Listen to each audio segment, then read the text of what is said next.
Hi Capricorn, welcome to your July 2020 reading. It's super late.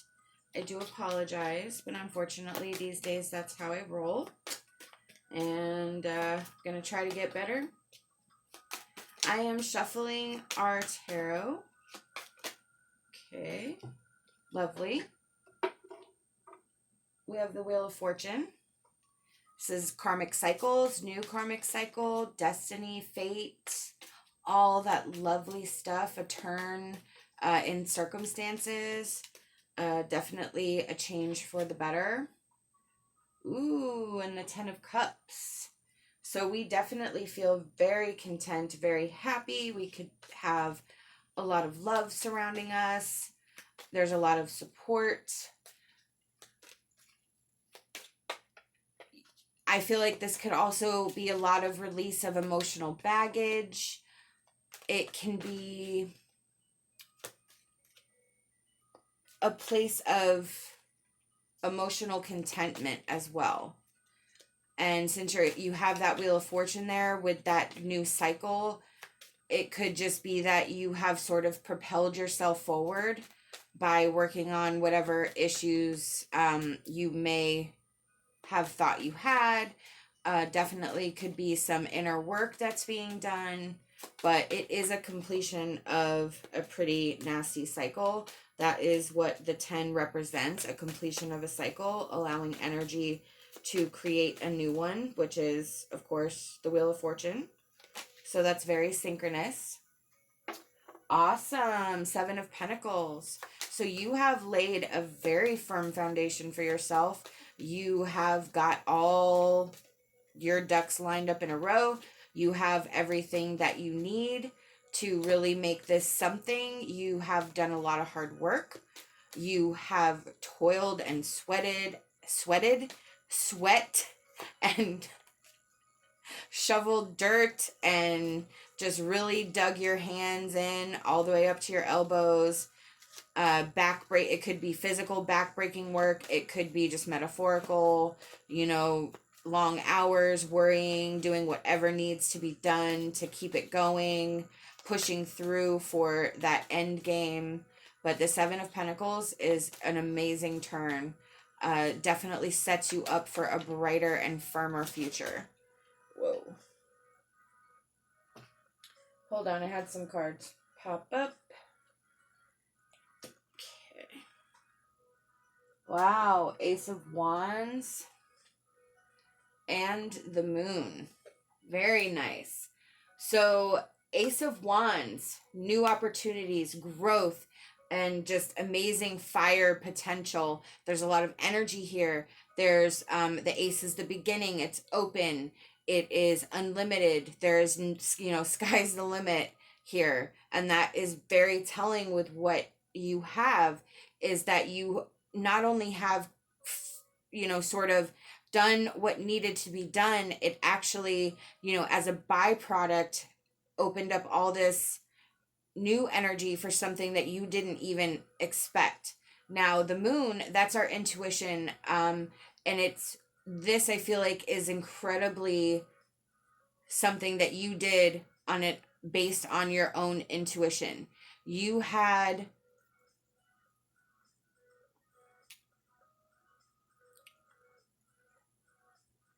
I feel like you had to do what you had to do. It wasn't something that you could just walk away from. And I actually just had a thought, so I want to see if I can pull a card to clarify that thought.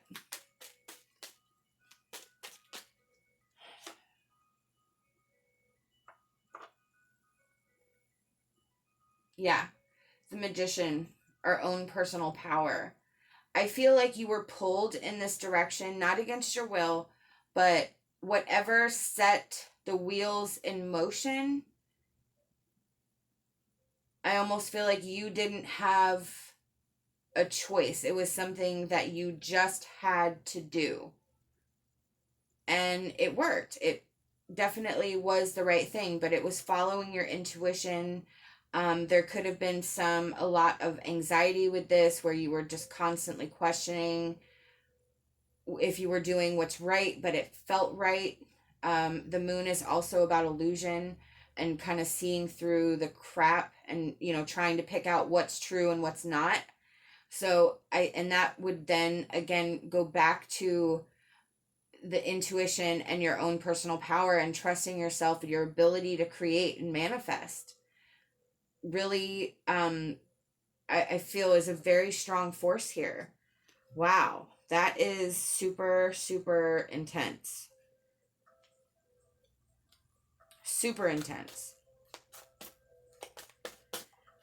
Oh, hold on. Why do my cards always fall on the floor?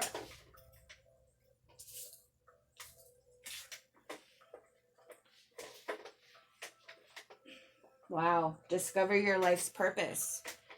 So this is, with this new cycle starting, you are definitely discovering who you truly are, who you truly want to be, who you truly need to be, what fulfills you, what doesn't. I feel like this could be about, your spiritual awakening. It just could be about everything that's going on in the world right now is making you reevaluate your priorities and what you want, what you hope for, what you need. But there's a big internal combustion going on right now. There is a lot of transformation happening here. Oh, wow, look. Positive change. Yes. Yes. Yes. I love it. So, this is Spirit definitely saying you are doing the right thing. You are making it. You are doing it. This is all fantastic and positive, and you just keep doing what you're doing. I love it. Fantastic. All right. See what our angel messages are.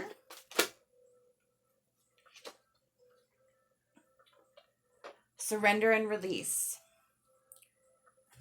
Yeah. So, in discovering your life's purpose and making those positive changes, trusting your intuition, using your own personal power, doing the dirty work, trying to keep yourself in this emotional contentment, and really taking advantage of the energy that's opening up and this new cycle that's starting, there is always a flip side to every situation. There is always something that must be let go of and to allow something new to come through. So this is telling me there's still more work for you to do. Surrender and release, acknowledging it, working on it, accepting it, and releasing it is how you're going to keep this momentum going. A lot of it is not fun. A lot of it can be painful. But it's all for a good purpose. You have to create space within yourself to allow this new energy to come through. And again, your priorities are different. You are kind of investigating a new path. And I really feel like there is something special about this journey that you're on. Bluebell Fairy. Mistakes can happen at any time. This is how we learn. Forgive yourself and then move on with the lessons learned. So that's your surrender and release again. Spirit wants to highlight that once more. Mistakes are things that we can learn from. It's to prevent them from happening again, trusting our intuition, following what we know is the right thing to do. Sometimes the choices that we have to make are painful or they may, cause upheaval. When we recognize that we have made a mistake, we have to be more forgiving and loving to ourselves and understand that we make mistakes. It is a learning opportunity. You need to look at that new perspective and find out what the lesson was and draw it with you and leave the rest behind. And then forgive yourself and move on and let it go. I know for a lot of you that's easier said than done. I can relate to that being easier said than done. A lot of the times certain situations plague me And it is something I have to keep working through and keep going through. There's still things that I'm still, still going through. I feel like it's not like, okay, I recognize this and I'm done and it's gone. No. It's where you don't think about the situation or replay it in your mind for 5 months, and then all of a sudden, out of the blue, something triggers a memory, and then you're right back to square one, and you have to like kind of go through it all again until one day something's different, until one thought, one new idea pops in your head that makes you see things in a different light. And I did recently, only a few days ago, that did happen to me. And that's really, it's not ironic, but it's really neat that I get to sort of associate that day with this situation, because this situation has been plaguing me for years. And then all of a sudden, I just had an epiphany. And now I've I think I'm finally finding some peace with the situation, and I feel like it's changing me also. And I think that's what I'm meant to share here, is that it's a constant battle. It's a constant need to just make sure that we're not carrying the baggage of years past with us into the future. There's not enough room to take it, and we have to be more kind and loving to ourselves and allow ourselves to be human and allow ourselves to make mistakes. We can learn from those mistakes and not carry them into the future. Sometimes we'll win, sometimes we'll lose, but if we're always keeping it in our conscious and keeping it front and center, I feel like things are a little bit easier and smoother as you go through the process. Let me know what you think. I'd love it if you could leave me a comment, like, and subscribe. I hope you have a wonderful day.